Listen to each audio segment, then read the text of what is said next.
3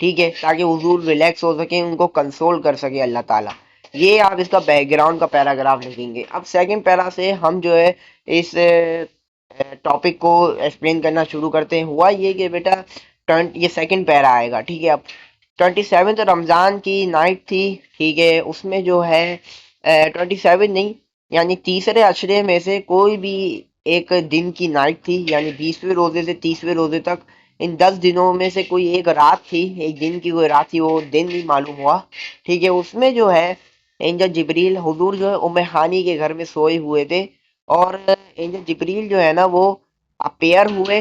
ٹھیک ہے، اینجل جبریل اپیئر ہوئے اور پروفٹ صلی اللہ علیہ وسلم کو مسجد نبوی لے گئے، اور وہاں پہ جو ہے ان کا ہارٹ واش کیا، ان کا ہارٹ نکالا، اور واٹر آف زمزم سے، زمزم کے پانی سے ان کا ہارٹ کو واش کیا، اور پھر اپنے دوبارہ پراپر پلیس میں حضور کے جسم مبارک میں اس دل کو، اس ہارٹ کو فٹ کیا انجل جبریل نے. ٹھیک ہے، یہ مسجد نبوی میں ہوا. ٹھیک ہے، پھر اس کے بعد یہ ہوا کہ انجل جبرائیل جو تھے نا، جبریل امین ایک براق کے ساتھ آئے تھے. ایک براق ہے جو کہ کنسسٹ ہوتا ہے ایک ہاف ڈنکی اور ہاف میول میں آپ کو ادھر چاہوں تو دکھا بھی سکتا ہوں. ٹھیک ہے، یہ دیکھیں، یہ ہے براق. ٹھیک ہے، اس طرح کا وہ کچھ تھا، اس کے اس طرح پر تھے، اور اس طرح کا کوئی اسٹرکچر تھا. یہ امیجنری اسٹرکچر ہے. ٹھیک ہے، کنفرم اسٹرکچر تو یہ بھی نہیں ہے. اور اس طرح جو ہے وہ پروفٹ کو بٹھا کے لے گئے تھے. براق نامی یہ ایک اینیمل تھا. ٹھیک ہے، بات سمجھ آئی ہوگی. اچھا، پھر ہوا یہ کہ بیٹا پروفٹ صلی اللہ علیہ وسلم جو ہے اب وہ ٹھیک ہے، اب جو ہے وہ براق میں بیٹھے. اب جبریل امین جو ہے ان کا دل واش کر کے وہ براق میں بیٹھے، اور وہ پھر گئے مسجد اقصی، یعنی جو جیروسلم میں ہے، وہ مسجد اقصی میں گئے. وہاں پہ تمام جب گئے تو پروفٹ تو مسجد کے اندر گئے، مسجد اقصی کے اندر، اور انجل جبریل جو ہے براق کو ٹائٹ کر رہے تھے. اور پھر جبریل امین بھی مسجد کے اندر گئے. وہاں پہ یہ لوگ انٹر ہوئے تو وہاں پہ پریویس پروفٹ سارے، یعنی جو تمام پریویس پروفٹس ہیں، وہ تمام پریویس پروفٹس نے جو ہے نا وہاں پہ ایک پریویس پروفٹس نے وہاں پہ جمع تھے. ٹھیک ہے، اور پھر وہاں پہ وہ سب جمع تھے، اور پھر وہاں پہ حضور صلی اللہ علیہ وسلم نے نماز پڑھائی. دو رکعت نماز پڑھائی. ٹھیک ہے، اور نماز کا وقت تھا، 2 رکعت نماز ہوئی.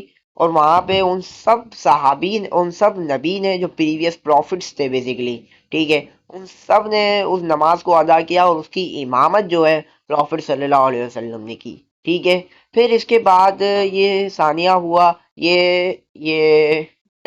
پھر اس کے بعد یہ ہوا کہ بیٹا پروفٹ صلی اللہ علیہ وسلم کو جب وہ مسجد اقصی سے باہر آئے تو انہیں ایک وائن کا تحفہ وائن دی، اور بولا دودھ دیا. یعنی آپ یا تو وائن بھی چن سکتے ہیں اور آپ دودھ بھی چنیں. تو پروفٹ صلی اللہ علیہ وسلم نے دودھ کو پسند کیا. اور اس کے بعد جو ہے اینجل جبریل جو ہے وہ براق میں بیٹھ کے انہوں نے لیئر آف اسکائی کو، اینجل جبریل اور پروفٹ نے لیئر آف اسکائی کو، لیئرز جو ہوتی ہیں آسمان کی، اس کو ایسنڈ کرنا شروع کیا. ادھر ورڈ ہے ایسنشن. ٹھیک ہے، تو اس کو ایسنڈ کرنا بھی شروع کیا. اور پھر وہ گئے پہلے پہلے لیئر میں جو تھی، پہلے آسمان میں حضرت آدم علیہ السلام سے ملے، دوسرے میں حضرت یحییٰ علیہ السلام سے ملے، تیسرے میں حضرت عیسیٰ علیہ السلام سے ملے، چوتھے میں حضرت ادریس علیہ السلام سے ملے، پانچویں میں حضرت ہارون علیہ السلام سے ملے، چھٹے میں حضرت موسیٰ علیہ السلام سے ملے، اور ساتویں میں آخری میں حضرت ابراہیم علیہ السلام سے ملے.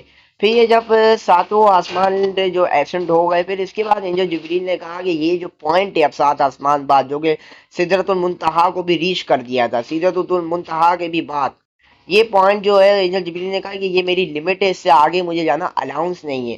پھر اس وجہ سے پروفٹ صلی اللہ علیہ وسلم نے تمام سفر جو ہے وہ اکیلے طے کیا. اور ایک رفاف تھی جو کہ ایک اندر ہیونلی رائڈ تھی، وہ بھی ایک براق کی طرح، اس میں انہوں نے پھر اکیلے سفر کیا. اور جو پروفٹ صلی اللہ علیہ وسلم اس پوائنٹ میں جو گئے، ٹھیک ہے، وہ جو پوائنٹ تھا وہ ایک تھا نان اسپیٹیو ٹیمپرل ایگزسٹنس، یعنی جہاں پہ کوئی چیز ایگزسٹ نہیں کرتی تھی، وہاں پہ اس پوائنٹ کو پروفٹ صلی اللہ علیہ وسلم وہاں پہ ریچ ہوئے، وہاں پہ پہنچے.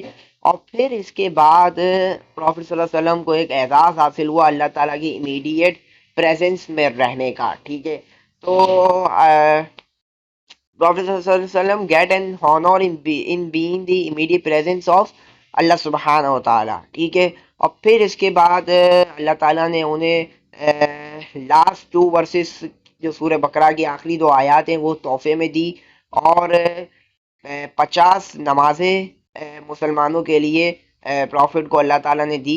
ٹھیک ہے. اور پھر جب وہ دوبارہ آئے پانچویں چھٹے آسمان یا پانچویں آسمان حضرت موسیٰ علیہ السلام کے پاس آئے، تو حضرت موسیٰ علیہ السلام نے کہا کہ یہ جو امت ہے یہ نمازیں نہیں پڑھ سکے گی، آپ اس کو کم کرا سکیں.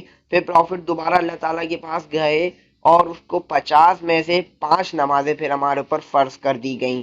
ٹھیک ہے. اور پھر اس کے بعد 50 نمازیں فرض ہو گئیں، 2 آیات حضور پہ سورہ بقرہ کی نازل بھی ہو گئیں. ٹھیک ہے. آخری جو 2 آیات ہیں. اور اس کے علاوہ پھر یہ ہوا کہ جنت کا، جہنم کا، ٹھیک ہے، یہ تمام جو اللہ تعالیٰ نے پروفٹ محمد صلی اللہ علیہ وسلم کو جنت بھی دکھائی، دوزخ بھی دکھائی. ٹھیک ہے. تو تمام ایون ڈیوائن ٹیبلٹس، ایون تو نہیں، نعوذ باللہ، ڈیوائن ٹیبلٹس، ڈیوائن ٹیبلٹس جو ہوتے ہیں وہ تمام یہ چیزیں پیراڈائز اور ہیل دکھائی. ڈیوائن ٹیبلٹس بھی جسے کہا جاتا ہے، وہ اس کا بھی وزٹ کرایا، اور حضور کو پھر یہ معراج کا اعزاز حاصل ہوا. اس سے پروفٹ، اچھا پھر اس کے بعد یہ ہوا کہ یہ سفر ختم ہوا، اور جب وہ حضور صلی اللہ علیہ وسلم آئے تھے اس سفر کے دوران اللہ تعالیٰ نے وقت کو جو ہے روک دیا تھا، کیونکہ اس سفر میں جب وہ واپسی آئے تو ان کا جو بستر تھا وہ ابھی بھی گرم ہی تھا. کیونکہ ایک انسان سوتا ہے تو جب وہ اٹھتا ہے تو اس کا بستر تھوڑا گرم ہوتا ہے، تو یعنی ٹائم کو روک دیا تھا اللہ تعالیٰ نے. جب وہ واپسی بھی آئے تو وہ بستر ابھی بھی گرم ہی تھا. اور پھر سب سے بڑا یہ جو تحفہ تھا، ٹھیک ہے، یہ تحفہ یہ ایک کلیئر ایویڈنس تھا اور ایک گریٹسٹ میریکل تھا. پروفٹ صلی اللہ علیہ وسلم کی پروفٹ ہوڈ کو ثابت کرتا، اور پروفٹ کی ایکسیلنس اور سگنیفیکنس بھی اس سے آج مسلمانوں کو معلوم ہوتی ہے.